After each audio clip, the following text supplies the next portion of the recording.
যখনই আল্লাহ রব্বুল আলামিনের দরবারে কোনো দোয়া করবেন, কোনো কিছু চাইবেন, অবশ্যই এই দোয়াটি পাঠ করতে ভুলবেন না।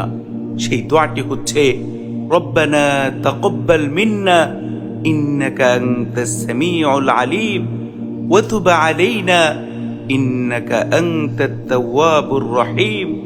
দোয়াটি আবারও বলছি, রব্বানা তাকাব্বাল মিন্না ইন্নাকা আনতাস সামিউল আলিম ওয়া তুব আলাইনা ইন্নাকা আনতাত তাওয়াবুর রহিম।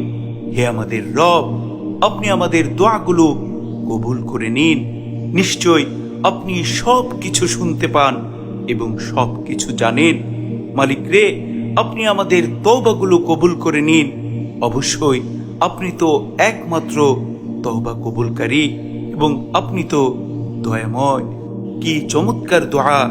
সুবহানাল্লাহ, সুবহানাল্লাহি ওয়া বিহামদিহি, সুবহানাল্লাহিল আযীম।